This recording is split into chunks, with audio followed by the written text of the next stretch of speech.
शिव शिष्य का लक्षण नहीं है बाबू। मैं कल रात में सोच रहा था अपने मां बैठ के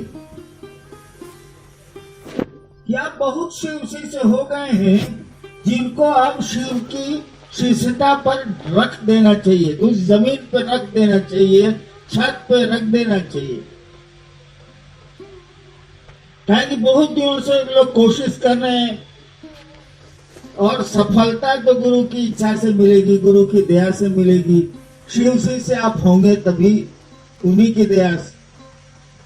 लेकिन आज देखा अरे राम, तो शिव से पीछे कम है, बंदर ज्यादा। दुख हुआ, ये बात ठीक नहीं है। आपने अपने गुरु को अपमानित किया और जो शिष्य अपने गुरु को अपने आचरण अपने काम से अपमानित करे समाज में लोगों के बीच, जो पत्नी अपने आचरण अपने व्यवहार से पति को लोगों के बीच बदनाम करे, जो पति अपने आचरण से पत्नी को बदनाम करे, जो पुत्र अपने आचरण से अपने पिता को बदनाम करे, जो पिता अपने आचरण से अपने पुत्र को अपनी संतान को बदनाम करे, उसे पिता कहलाने का अधिकार नहीं है। जो शिष्य अपने आचरण से अपने कृत्य से अपने काम से समाज में अपने गुरु को अपमानित कर रहा है, वो शिव शिष्य है ही नहीं।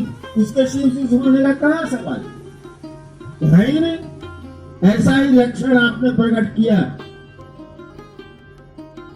और आपको मन से, हमसे नहीं, हमसे माफी मांगते क्या करिएगा, महादेव से माफी मांगनी चाहिए और कहना चाहिए कि हम आपको आपके शिष्य बन जाए, ऐसी दया करिए। मन तो सारा बंदर की तरह, मन की तो आदत है ऐसे ही करता है। मैंने कई बार कहा भी है कि एक बंदर को अपने अकेले में नहीं देखा होगा, क्योंकि देखने की आदत आप लोगों की है नहीं। मैंने बंदर को अकेले में देखा, छिप के देखा, और वो सारा कुछ नहीं है, मक्खी भी नहीं है। और तब वो कभी इधर करेगा, कभी उधर करेगा, कभी इधर करेगा, कभी इधर करेगा, स्थिर नहीं बैठ सकता।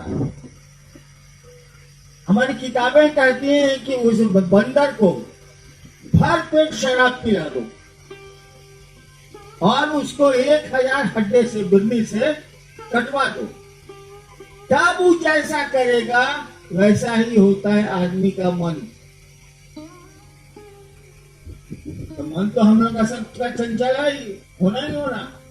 लेकिन जब शिव को गुरु को माना है, जब कहीं एक जगह टोका फंसाया है, तब तो स्थिर होना चाहिए ना भाई साहब। आप परिवार में शादी करते हैं, 2 महीना तक आपके पिता आपकी माँ कहती हैं कि बेटवा तो बेहरालू के गुलाम हो गई हो। काहे? आपने पत्नी को इतना चाहा है कि बाकी चीजों पर आप ध्यान ही नहीं दे रहे। वैसे ही रिश्ता शिव शिष्यता का। और मैंने पहले कई बार कहा, इधर लगातार कह रहा हूं कि शिव शिष्यता गपबाजी नहीं है, शिव शिष्यता लहंगड़ी और ड्रामाबाजी नहीं है। 4 को गप कर लिया, 2 आदमी को शिव शिष्य बना लिया, अपने लुच्चा तरी रोड पर कर रहे हैं, ये शिव शिष्यता नहीं है। और मैं आप ही को नहीं, गुरुभानों को भी कह रहा हूं, शिव शिष्यता एक दर्द है, पति के प्रति पत्नी का एक दर्द जैसे होता है, शिव शिष्यता भी एक दर्द है, एक एहसास है, एक अनुभूति है। उसको समझना होगा।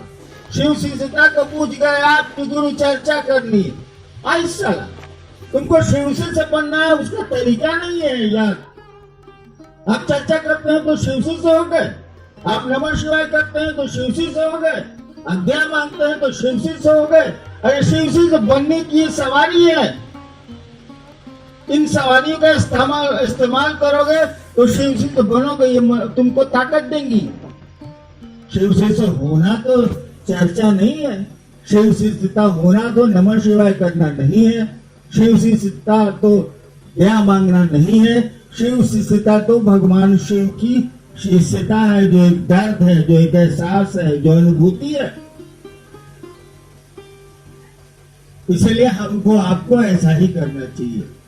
आपके आचरण बताते हैं कि आप शिव से नहीं है। क्या मैं आपके बारे में सोचूं? आपको नहीं पता है। मैं 1 साल से सोच रहा हूं कि अब ये लोग करके थक रहे हैं, नहीं हो रहा है इनसे, महादेव से दया मांगूं और इस काम को आध्यात्मिक रूप से करूं। रोज मैं सोच रहा हूं कि महादेव से कह के आध्यात्मिक फीलिंग जिसको बोलते हैं, आध्यात्मिक रूप से ऊपर बढ़ाना जिसको कहते हैं, वो करा दूंगा। ताकि बहुत लोग ईमानदारी से काम कर रहे हैं। फिर आपका अभी आचरण देखा हम,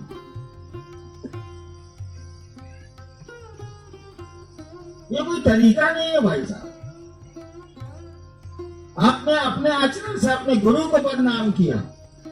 हो कर रहे हैं आगे बढ़ने के लिए। पांव आगे बढ़ेंगे, शरीर आगे बढ़ेगा कि मुंह बढ़ेगा, आवाज बढ़ेगी। आवाज करने को तो कहा नहीं गया, आज किसने को कहा गया होगा। इस बात को समझिए, एक रिश्ता है शिव शिष्य का, कंबानी नहीं है, वो भलाई नहीं है। झोला उठाया चले गए, चर्चा कर लिया, थोड़ा पैसा भी कमाया, थोड़ा इधर उधर भी किया, ये शिव शिष्यता नहीं है।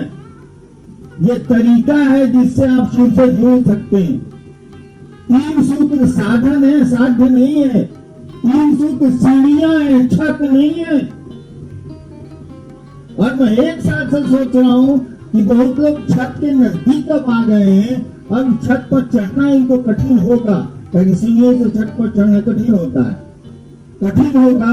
चलो आध्यात्मिक थोड़ी मदद कर देते हैं, महादेव से रिक्वेस्ट करके करा देते हैं। लेकिन आपका आचरण ही ऐसा, आपको शिव से कहेगा कौन? हमको समझ में नहीं आता, मैं तो नहीं मानूंगा। आचरण ही आपका कम है। और हमने एक लाइन कहा, जिस शिष्य का आचरण उसके गुरु को बदनाम करता हो, वो शिव से नहीं है, नहीं है, नहीं है। और दीदी के बारे में क्या कहिएगा? उनको शिव के प्रति दर्द था, और ऐसा दर्द था, उनका व्यक्तित्व ऐसा था कि अब वो घटनाओं में नहीं है, तस्वीरों में नहीं है, हमारी आपकी सोच में है, सोच में, थिंकिंग।